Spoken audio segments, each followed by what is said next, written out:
että minä menisin ja eläisin täysin. Enkä ketään kumartaisi liian syvään.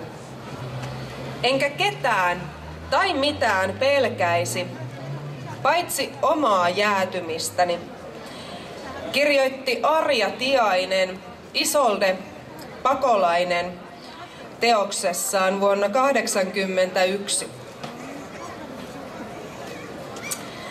Hyvät toverit, ystävät ja kemiläiset, vaaleissa tämän kevään aikana Vasemmistoliitto nosti esiin työn, toimeentulon ja julkiset palvelut. Meillä Lapissa teemana oli Lappi antaa elämän voimaa, ja sitä viestiä vietiin kyliin ja kuntiin. Näissä vaaleissa vasemmisto menetti valtakunnallisesti 3 paikkaa ja täältä Lapista 1 paikan.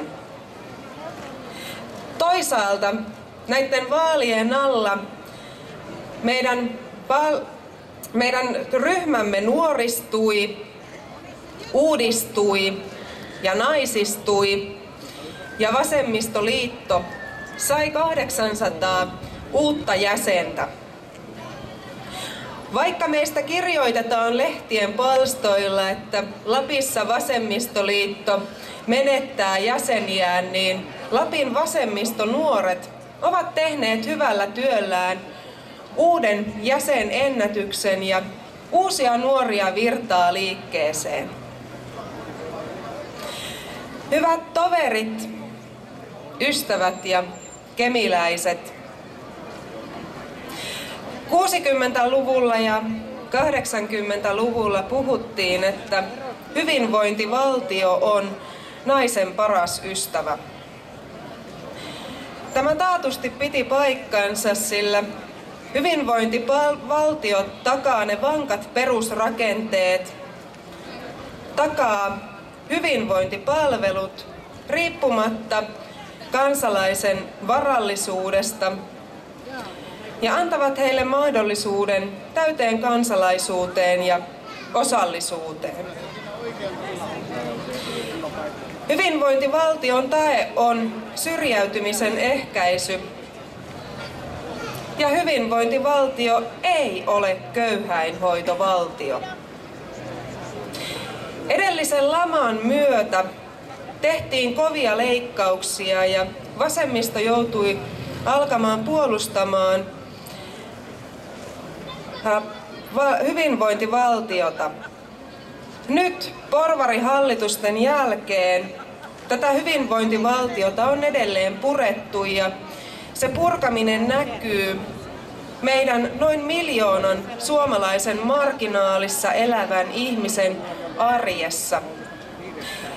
Tähän 1 miljoonan marginaaliin kuuluvat niin ne pienet äitiyspäivärahoilla elävät, pätkätöissä olevat ja myös nuoret, jotka hakevat omaa paikkaansa meidän yhteiskunnassa.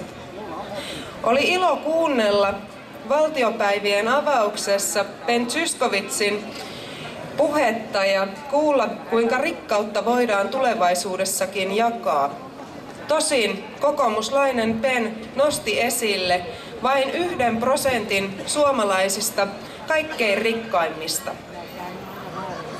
Hyvinvointivaltio ei ole leipäjonoja tai sossun luukkua.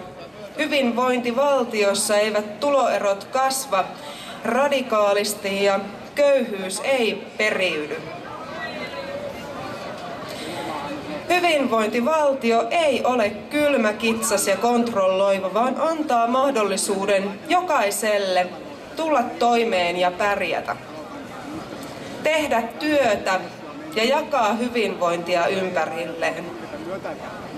Vaikka me Vasemmistoliiton vaalikampanjan aikana nostettiin esille työtä, toimeentuloa ja julkisia palveluita, perussuomalaiset veivät